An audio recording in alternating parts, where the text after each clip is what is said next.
தேர்தல் நேரத்தில் அறிவித்தபடி தமிழக மீனவர்களை பாதுகாக்க அதிமுக அரசு எந்த நடவடிக்கையும் எடுக்கவில்லை என்று தேமுதிக தலைவர் விஜயகாந்த் குற்றம் சாட்டியுள்ளார்.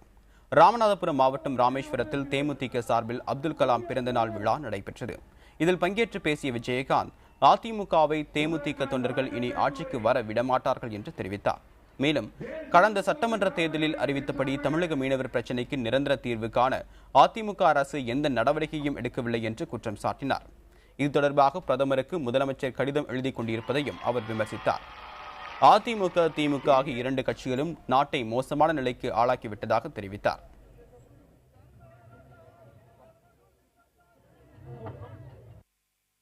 நீங்க என்ன சொன்னீங்கன்னா இந்த மாதிரி மீனவர்களான பிரச்சனைகள் இருக்காது. நான் நிச்சயமாக இலங்கை மீனவர்கள் இலங்கை ராணுவத்தை உங்களெல்லாம் சுட்டு பிடிக்கிறாங்கள, அவங்கள நிச்சயமா நான் என்னுடைய இதில் கண்டிப்பேன். ஆனால் உட்காந்து எழுதிக்கிட்டு இருக்காங்க, மனைவி சொன்னபடி உட்காந்து எழுதிக்கிட்டே இருக்கீங்களே, எதுக்குள்ள எழுதுறீங்க? எழுதுறதை நிறுத்திட்டு நீங்கள் ஆக்கப்பூர்வமாக ஏதாவது ஒரு வேலையை பாருங்களேன். எப்படி நீங்கள் தேர்தல் நடத்தல சொன்னீங்க, அதே மாதிரி போய் பாருங்களேன்.